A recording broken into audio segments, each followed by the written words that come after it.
किस केलं.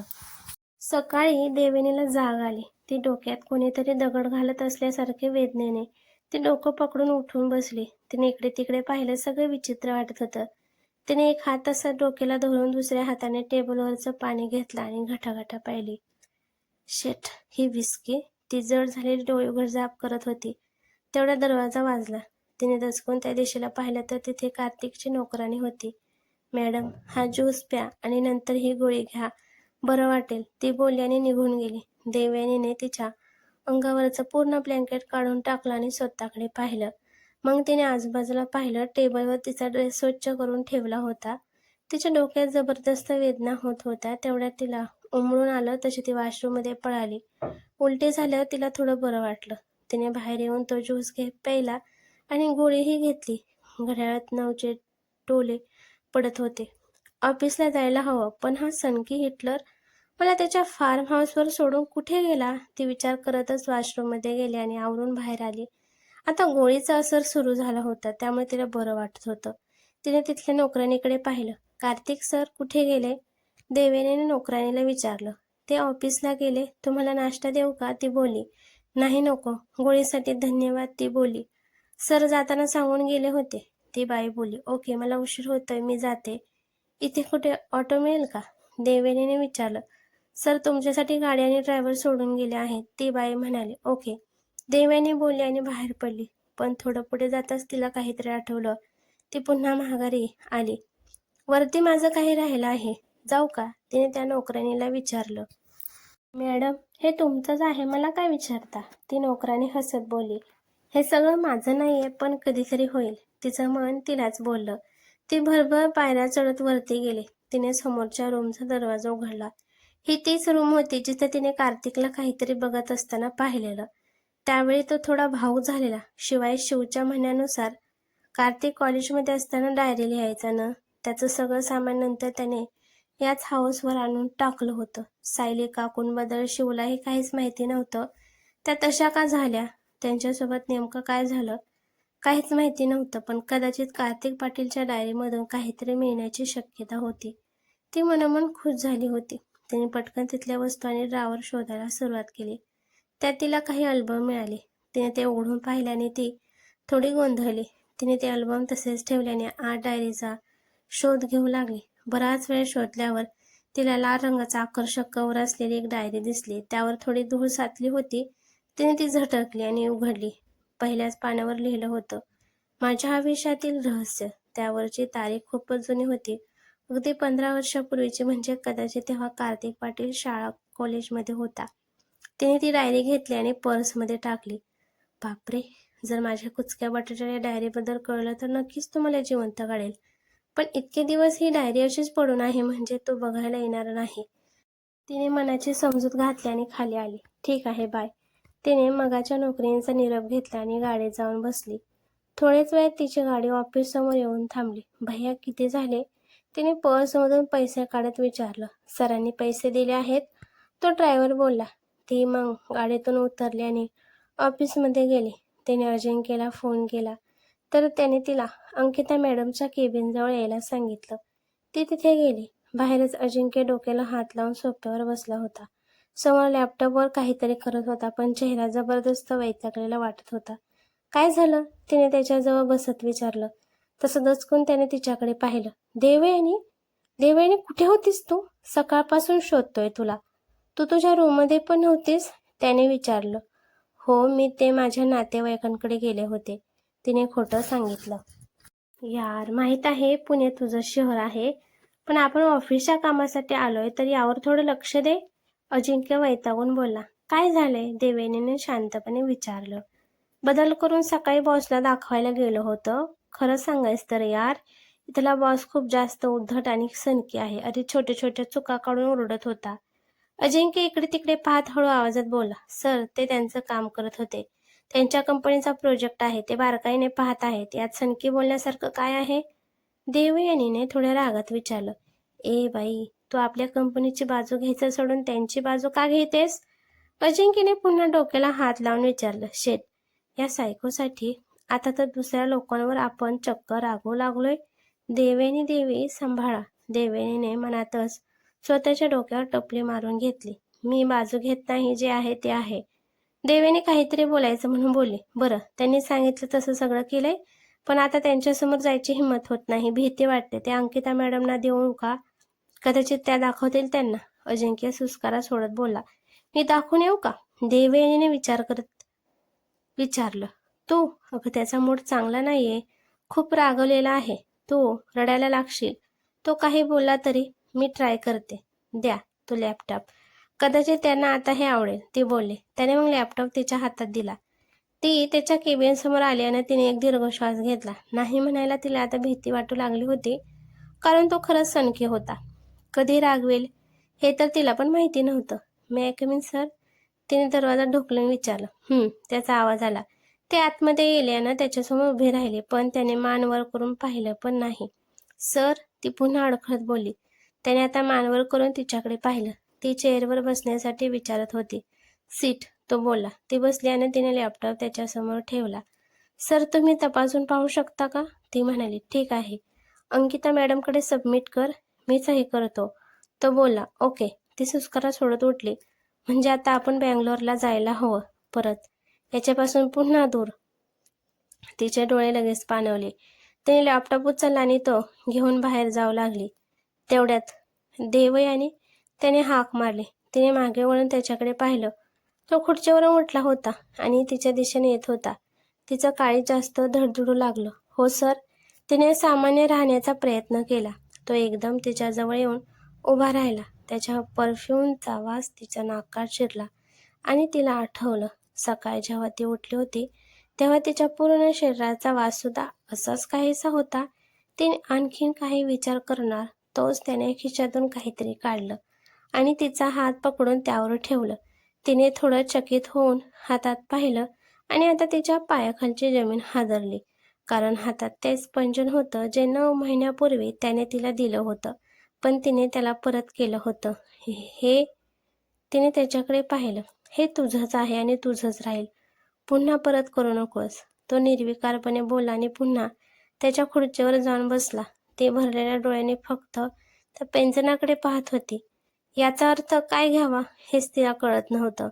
आणि आता त्याला विचारायची हिंमत आणि शब्द तिच्याकडे नव्हते. कोणत्या हक्काने हे पैंजण त्याने मला दिलं?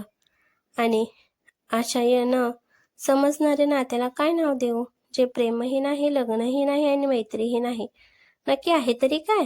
तिने भरलेल्या डोळ्याने हाताची मूठ बंद केली आणि एक कटाक्ष त्याच्याकडे टाकून बाहेर आली. त्याचवेळी तिचा फोन वाजला. तिने चालता चालता डोळे पुसून फोन उघडला. वरतीच मेसेज दिसत होता. स्टार हॉटेल, संध्याकाळी 7 वाजता मला भेट. तिने एक सुस्कारा सोडला आणि अंकिता मॅडमच्या केबिनमध्ये गेली. जाताना तिला समोरून किरण येताना दिसली. तशा तिच्या कपाळावर आठ्या जमा झाल्या. काल फक्त तिच्यासाठी कार्तिक पाटीलने पार्टी दिली होती आणि नंतर किरण तिला जे काही बोलली ती अजून विसरली नव्हती. तिने खाली मान घातल्याने तिला क्रॉस करून जावं लागली. पण देवयानी, किरणने हाक मारली. देवयानीने एक सुस्कारा सोडला आणि मागे वळून किरणकडे पाहिलं. काल मी जे काही बोलले ते तुला खूप लागलं का? किरणने दुःखी चेहरा करून नाटिकपणे विचारले. नाही लागलं, कारण तू जे बोललीस ते खोटं होतं. मग मला का लागेल? देवयानीने हसत उत्तर दिलं. किरणचा चेहरा थोडा पडला. तू कार्तिक पाटीलला हेच सगळं बोलायला गेली होतीस का? तिने थोडं घाबरून विचारलं, कारण आता देवयानीला कार्तिक पाटीलच्या केबिनमधून बाहेर पडताना तिने पाहिलं होतं. नाही, त्यांना विचारायची गरज नाही. माझं मला कळलं, देवयानी बोलली. किरणने मनातच सुस्कारा सोडला. खूप भोळी आहेस. जाऊ दे, तुला विश्वास ठेवायचा नसेल तर राहू दे, पण मी जे बोलले ते खरंच होतं. तुला लवकरच कळेल ते. किरण बोलली. मला जे काही कळायचं ते कळलं आहे, धन्यवाद. देवयानी हसून बोलली. काय कळलं आहे? किरणने भुयावर करून विचारलं. हेच की तू कार्तिक सरांसाठी इथे आली आहेस. त्यांच्या मागे मागे करायला. देवयानी गालत हसत बोलली. किरणचा चेहरा रागाने लाल झाला. मला असलं काही करायची मुळीच गरज नाही. मी एक सुशिक्षित आणि चांगल्या घरातील मुलगी आहे. तुझ्यासारखे अनाथ आणि वेड्यांच्या हॉस्पिटलमधून आलेली नाहीये. ओके? किरण फणकारत बोलली. देवयानीला जास्तच राग आला. हे बघ, मी कुठून आले ते काढायची तुला काहीच गरज नाही. देवयानी रागात बोलल्याने तेथून जाणारच किरणने तिचा हात पकडून तिला थांबवलं. देवयानी रागात तिच्याकडे पाहिलं. म्हणजे काकू खरंच बोलत होत्या. तुझं पूर्ण खानदान वेडं आहे. तू, तुझा भाऊ. कसं होणार ग तुझं? नाही म्हणजे तू स्वप्न पाहिलं असेलच ना एवढ्या मोठ्या घराची सून बनून जायचं. पण काय करणार, कार्तिक पाटीलने तर तुला काम झालं की कचऱ्यासारखं बाहेर फेकून दिलं. खूप वाईट वाटलं असेल ना तुला. काळजी करू नकोस, तुला तुझ्यासारखा कोणीतरी नक्की मिळेल.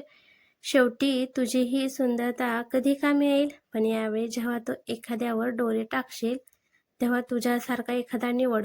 उगीच श्रीमंत माणसाच्या नादी लागू नकोस, नाहीतर पुन्हा एकदा पश्चाताप करत बसावं लागेल. किरण कुत्सितपणे हसत बोलली. देवयानीने तिचा हात झटकला. तिला खूप राग आला होता. किरणचा पण आणि कार्तिक पाटीलचा पण. रागात तिचे डोळे लाल झाले होते. थोडंसं पाणीही आलं होतं. तिने ते पुसलं आणि रागातच पाय आपटत अंकिता मॅडमच्या केबिनकडे गेली. इकडे किरणने तिचे हात झाडल्याने थोडं हसतच तेथून कार्तिक पाटीलच्या केबिनकडे निघून गेली. तिने कार्तिक पाटीलच्या केबिनवर टकटक केलं. एव्हाना रमेशलाही कळलं होतं की ते कार्तिक पाटीलचे नातेवाईक आहे. त्यामुळे तो तिला अडवत नव्हता. या आत कार्तिक पाटीलचा आवाज आला. ती लगेच हसत आतमध्ये गेली आणि त्याच्या समोरच्या खुर्चीवर जाऊन बसली. हाय कार्तिक. किरणने अगदी नाजूक आवाजात त्याला अभिवादन केलं. तुला काय हवं आहे? कार्तिक पाटीलने मान वर न करताच विचारलं. त्याच्या कपाळावर किंचित आट्या उमटल्या होत्या, ज्या तिला दिसल्या नाहीत. ते काल, खरं तर मला तुम्हाला धन्यवाद म्हणायचं होतं. इतकी छान वाढदिवसाची पार्टी पहिल्यांदा पाहिली आणि ते सगळं तुम्ही माझ्यासाठी केलं. मी खूप खूप खुश आहे. किरण उत्साहाने बोलली. झालं? मग तुझ्या कामाला जा, तो बोलला. किरण मनातून थोडी खट्टू झाली. मला तुम्हाला काहीतरी सांगायचं होतं. कालच सांगणार होते पण तुम्ही एकटे भेटलाच नाही. किरण दीर्घ श्वास घेत बोलली. बोल. त्याने लॅपटॉपमधून मान वर करून तिच्याकडे पाहिलं. तिचे डोळे लगेच चमकले. मला तुम्ही खूप आवडता. खरं तर काकू पण मला बोलत होते की आपली जोडी चांगली दिसेल म्हणून. किरण थोडी लाजत बोलली आणि त्याच्याकडे श्वास रोखून पाहू लागली. म्हणजे तुला माझ्याशी लग्न करायचं आहे? त्याने भुयावर करून विचारलं. हो. तिने लगेच उत्तर दिलं. ठीक आहे, मी तयार आहे, तो बोलला. ती खुर्चीवरून ताडकन उठून उभी राहिली. खरंच? तिने अविश्वासाने विचारलं. हो. पण, तो बोलला. ती जबरदस्त खुश झाली होती आणि हे तिच्या हावभावावरून कळत होतं. पण काय? तिने विचारलं. माझ्याशी लग्न करणाऱ्या मुलीला धोका पत्करावा लागेल. माझे खूप शत्रू आहेत म्हणून, तो बोलला. मला काही प्रॉब्लेम नाही.